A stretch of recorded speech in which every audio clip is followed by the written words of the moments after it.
nosotros ya con los últimos programas y este de hoy verdaderamente no fue una elección, sino casi una asignatura pendiente. Hay algunos temas que en realidad no son tan agradables y producen angustia y seguramente por eso a mí me costó abordar esta temática que es la trata de personas. Y ese va a ser la propuesta para 2 pequeños programas, porque es un tema tan grande que obviamente lo que hacemos es abrir una temática que ya está socialmente, obviamente abierta, pero la invitación desde este espacio es a que los ciudadanos se sumen y puedan también apoyar la gestión, cuando la gestión es legítima, de los gobiernos y de la justicia. Y en este tema lo que yo quería advertir, y me parece importante, es que los problemas que tenemos en las sociedades son solucionables si logramos sincerarnos. La posibilidad de la cura en una sociedad existe. Lo peor es la renegación y no aceptar algunas verdades. Lo que ocurre en este momento en el mundo, precisamente hoy, veíamos, ustedes van a ver este programa diferido, pero existe estas mujeres que estuvieron en Inglaterra durante 30 años encerradas por este problema de la trata, y verdaderamente no se trata solo de Sudamérica, sino que estas cosas pasan en todo el mundo. Tenemos para esta propuesta auspiciantes, así que vamos a un corte con nuestros auspiciantes y ya se los presento. Gimnasio Fitness Center, Pueyrredón 973. Peluquería Claudia Chuchuy, España 1106, teléfono 431-1704. Alarmas Dinelec, teléfono 431-3914. Gama, Spa de Jorgelina Lavaque, Paseo Güemes 161. Intendencia de la Municipalidad de Salta. Gobierno de la Provincia de Salta. Resic Salta, recarga y reciclado de cartuchos para impresoras.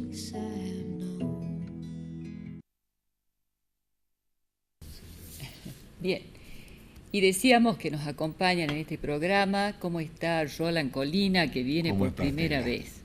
Así es, la primera vez, y vamos a tratar de ver si podemos referirnos a algo interesante que pueda conmover la opinión. Gracias. Bueno, muchas gracias por invitarme. Y a usted por venir, doctor.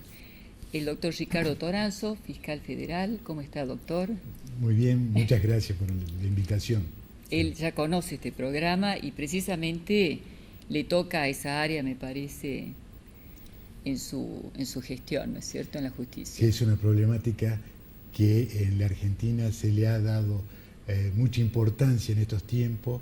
Hay una legislación, hay un cambio de mentalidad que se pretende insertar en la sociedad para darle sensibilidad de todo lo que es este tema de la trata de personas. Y el ingeniero Sergio Apendino, que ya forma parte del staff, del equipo, y este tema lo trae nuevamente porque él está en esta área, ¿no es cierto? Sí, muchas gracias por invitarme de nuevo. Bueno, esperemos hacer algún aporte importante hacia el programa. Yo decía, realmente, cuando uno entra a la temática, hay muchas formas de abordarla. El área esta informática, que es la que usted maneja, ingeniero, hoy por hoy me parece que tenía, y eso tratábamos en otros programas, las dos puntas, ¿no es cierto? Es la vía por la que a veces desaparecen, porque existe el acoso, y también es la vía por la que a veces se descubre quiénes fueron los culpables. Sí, se están dando pasos firmes, ¿no?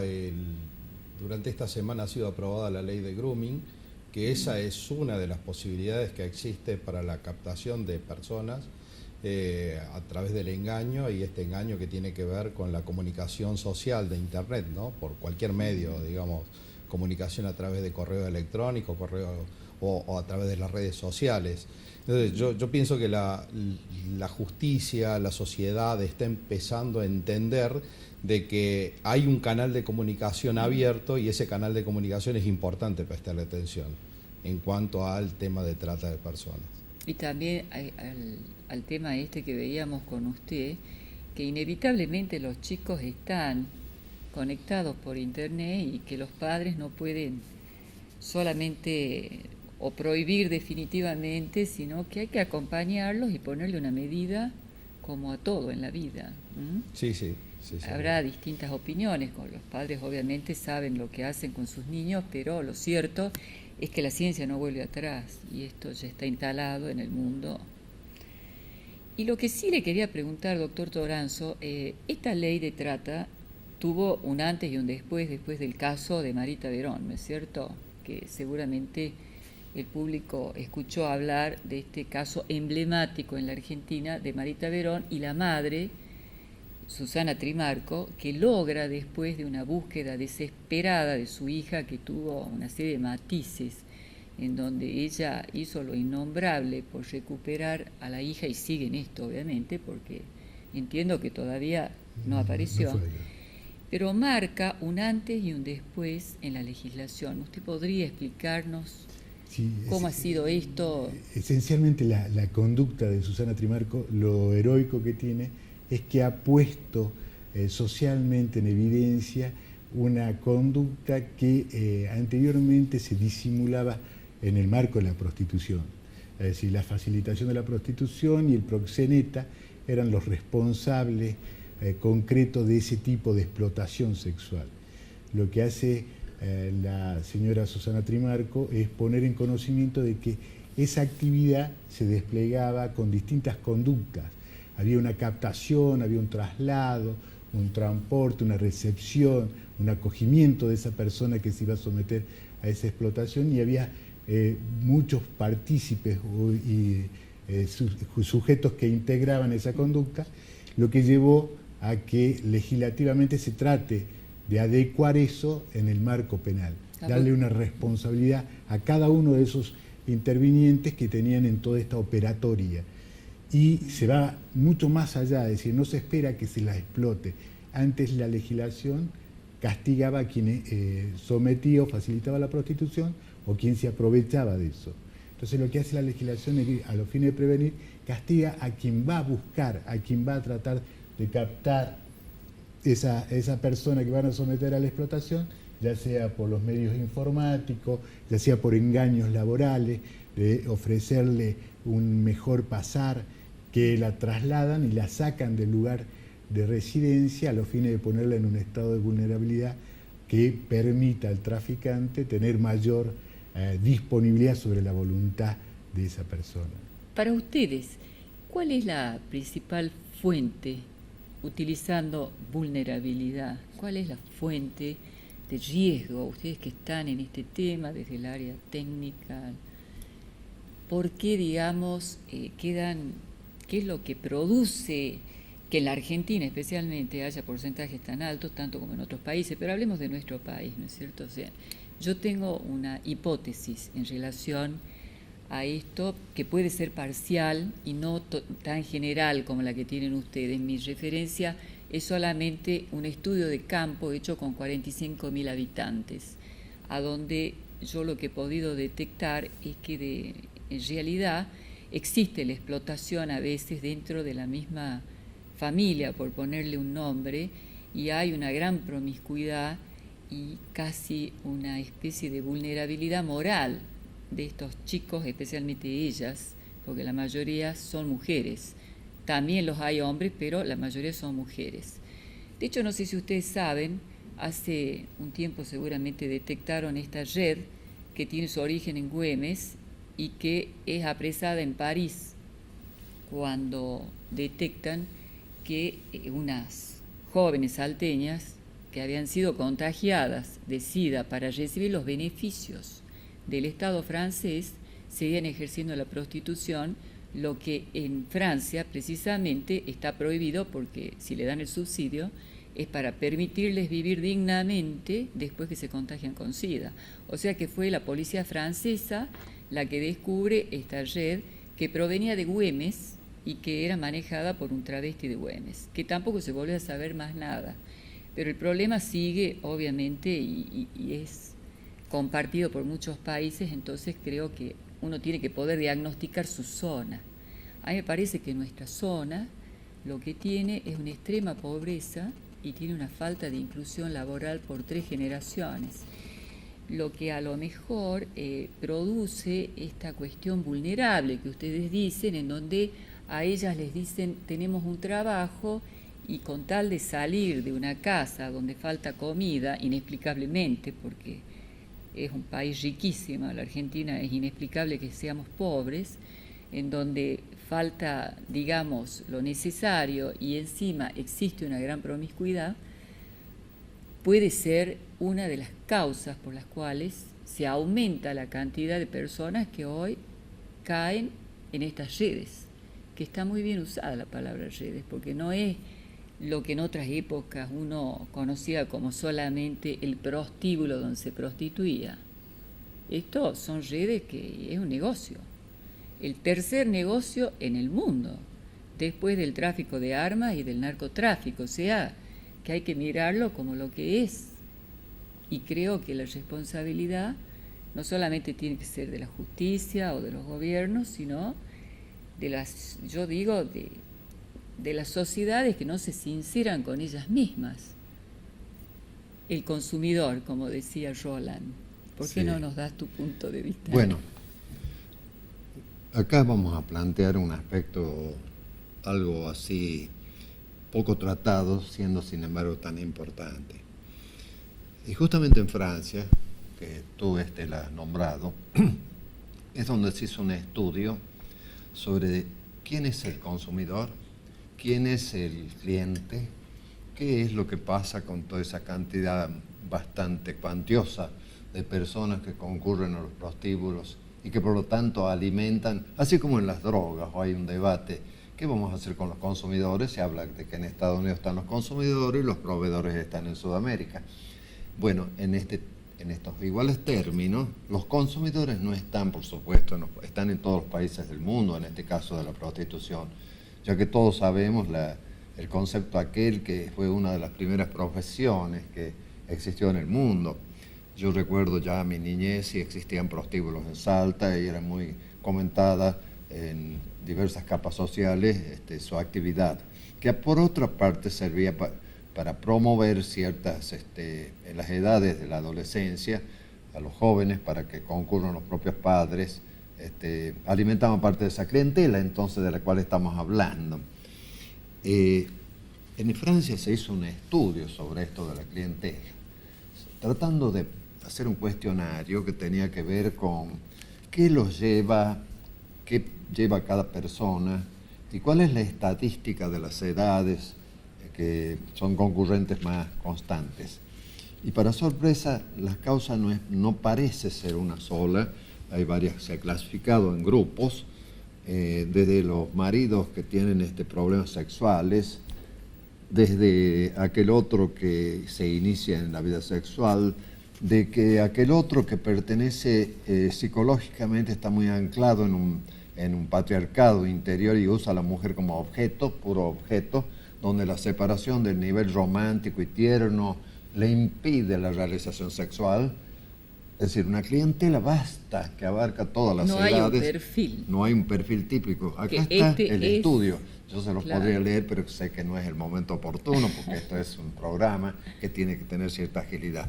Pero de todas maneras quisiera decir que abarca, lo más frecuente no son los jóvenes, son los casados de 24 a 55 años, quienes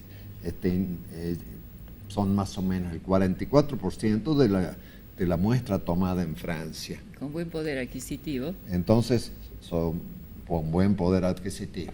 Y muchos con hijos. Así es. Entonces, porque tal cual dice el autor de la nota, que en aquel tiempo, que es un psiquiatra de Buenos Aires, quien trae esta novedad para hablar de la clientela, y entonces dice, si no hubiera clientela, si no hubiera toda esta herida profunda en la vida sexual humana, no existiría la prostitución. Entonces dice, siempre se ha analizado el proxeneta, las mafias, las redes y la prostituta, pero jamás se empezó a pensar, ¿y quién está al otro lado esperando? ¿Quién consume y por qué consume? Que es un tema, creo, muy importante. Pues que todas las cosas que se consumen, así sea yerba mate, es porque hay gente que le gusta, ¿no? ¿Usted qué dice? De la parte del consumidor, yo tendría que agregar que todo lo que es la posibilidad de acceso a la Internet, a las páginas abiertas en cuanto a distintos matices, digamos, pornografía infantil, digamos, el espectro, digamos, de la sociedad, de lo que se puede llegar a mostrar, eso ha facilitado mucho el consumo, ¿no? Y el ensimismamiento de la persona de consumirlo en soledad, digamos, ya no ir a esos lugares en donde puede obtenerlo, digamos, de una manera física real, sino obtenerlo de una manera virtual y vivir en ese mundo virtual, ¿no? Vivir en ese mundo ensimismado virtual, que también es un tema de consumo, porque alguien lo ha producido, alguien lo ha puesto en oferta y alguien lo está consumiendo, y ese que está consumiendo tiene la misma posición que el que lo consume físicamente. Ahora, Si no qué interesante el tema de los ideales. Podríamos hablar de satisfacción o felicidad, entre comillas, que a mí me impresiona cómo, obviamente, la mujer aparece cada vez más joven, porque no es la mujer, sino cada vez más joven, y no solamente en soledad. Cuando uno ve una promotora de 15 años desnuda en un evento público, ofreciéndola como alguien deseable y ella expuesta a la seducción y también seduciendo, pero 16 años, es más, yo personalmente creo que a los 16 años ni siquiera es aconsejable. El voto, por suerte, no es obligatorio, porque hay todo un proceso que tenemos los seres humanos que lleva mucho tiempo hasta que estamos en condiciones de hacer una elección objetiva. Menos en estas situaciones a donde ellas quedan expuestas a decidir qué es lo que quieren y quedar tan desnudas ante una sociedad que las coloca como un ideal de felicidad porque tienen esa edad y todos quisieran volver a esta eterna juventud sin ningún código. Y están todos chochos. A lo mejor es un torneo público de fútbol o etcétera, y ya está, digamos, este ideal en donde se promueve no solamente el consumo de la mujer que después uno puede encontrarlas en la red de trata que funcionan porque es a donde se ofrece, digamos, el mercado, aparece ya abiertamente. También el empuje al consumo de bebidas como una forma, y solamente esa, para divertirse. O sea que la diversión incluye el consumo y tiene que ser cierto tipo de consumo. Y de eso somos responsables todos, porque después no podemos decir que la policía que llega a poner orden en un boliche baileable es la única, no porque no tenga su responsabilidad, pero la única al final de la cadena. ¿Quién permite que vaya una promotora de corta edad a un lugar y a un club social, a donde están las familias, como dice Roland? Bueno, son todo lo que constituyen el club, obviamente, hay una permisividad.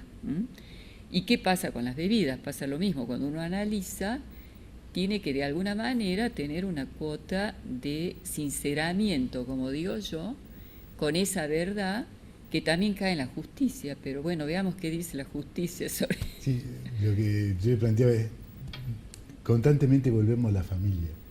Es decir, quien permite que una niña de 16 años se muestre son sus padres, porque legalmente para que alguien pueda explotar mediáticamente debe haber tenido la autorización de sus tutores. Volvemos al tema de qué pasa dentro del orden familiar.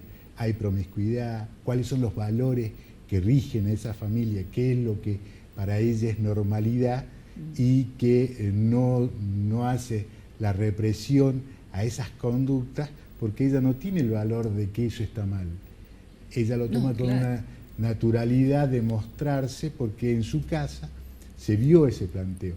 Por eso es que creo que el primer orden de prevención de todo esto es tratar de superar todos estos estados de vulnerabilidad. Y el primer lugar es la familia, imponiendo educación con valores, es decir, plantear no solo el conocimiento, sino pautas en la que a mí me permita decidir en mi vida. Y el mayor de los planteos en lo que trata es crear la sensibilidad de que este delito existe, que la gente sepa que hay quien se aprovecha de esto. Se aprovecha no solo de la explotación sexual como prostitución, sino también con la pornografía, con la fotografía. Hoy los chicos en las redes sociales se sacan fotografías provocativas que son captadas, utilizadas para hacer de todo eso toda una industria y una organización económica en la que sacan provecho en función de las víctimas. En la casa y en la sociedad tiene que ser sensible a eso, tiene que saber que eso existe, que no es un mito, no es parte de una película, que debe preocuparse de que cada una de las niñas o de los jóvenes tenga una capacidad de raciocinio para elegir, para saber cuándo, porque esto es la nueva esclavitud. Claro. Es decir, la nueva esclavitud es muy interesante poder definir, que eso la verdad que me hubiera encantado, pero lo vamos a hacer al final de esta primera parte del programa, doctor. Le dejo estos minutos para que defina qué es la trata de personas, porque estamos hablando de un tema dando por sentado que todo el mundo lo sabe, y en realidad la trata de personas es amplio el concepto. La nueva esclavitud, tal cual. El planteo es qué bien estamos protegiendo con la ley de trata de personas. Mucho tiempo se creyó que lo que se protegía era la libertad ambulatoria, es decir, de que alguien captaba a una persona y le quitaba esa libertad, que es lo que vemos mediáticamente de esas personas que quedaron 30 años encerradas en una casa, pero en realidad la trata va mucho más allá que la libertad ambulatoria, va a la autodeterminación como persona, a la dignidad de esa persona. Por eso es que cualquier conducta que agravie, ataque o menoscabe la integridad, la posibilidad de determinarme como persona para decidir lo que uno quiere hacer o plantear, todas esas actividades ingresan dentro de la protección de la trata. ¿Por qué? Porque la explotación como concepto es la degradación del hombre. Esa degradación del hombre en general puede ser una mujer, un niño, un trabajador, porque se lo degrada al quitarle sus condiciones o sus características humanas. Se los quita esencialmente de la libertad de autodeterminación. Y que además hay organismos internacionales que precisamente sintonizan, y tiene que haber un acuerdo, una sintonía entre las leyes y estos organismos internacionales dedicados. Me parece que la UNESCO tiene... Hoy en día la trata de personas se ha convertido en la prioridad de todos los organismos internacionales, no solo por el contexto y lo grave de la agresión que sufre una sociedad, sino que concretamente va contra la raza humana, es una degradación. Este cambio de mentalidad que se pretende, nadie se degrada voluntariamente, hay que cambiar ese concepto de que la prostitución es una elección. Por supuesto. La prostitución es a veces una condición a la que cae una persona obligatoriamente por su condición o estado de vulnerabilidad previo, ya sea cultural, social, limitado esencialmente lo laboral, pretendiendo con ese camino mejorar su situación. Pero nadie disfruta de esa situación, nadie disfruta de degradarse como persona. Eso es lo que debe cambiar en la sociedad. La sociedad debe tener... Tal vez esto fue lo que más, el avance que Susana Trimarco logra, es que en realidad, más allá de que preste consentimiento, como dice ahora actualmente la ley, lo mismo es culpable, porque había una presión, una violencia sobre las víctimas que las obligan a decir que es con consentimiento, y eso me parece que la nueva ley de trata cambió, y ese es el antes y el después, una de las tantas cuestiones interesantísimas que logró esta mujer. Sí, concretamente es volver a dignificar a la mujer, es decir, yo lo que le planteaba era... Nadie presta consentimiento a esto. Y no se puede tomar el consentimiento que da como válido. Claro. ¿Por qué? Porque está motivado en una debilidad, muchas veces en una ignorancia cultural, en una incapacidad para afrontar los problemas, concretamente, todas esas situaciones las llevan a tomar esa conducta que no necesariamente es consentida o voluntaria. Bueno, nos vamos en esta primera parte con un tema controvertido y volvemos la semana que viene. Gracias por estar con nosotros.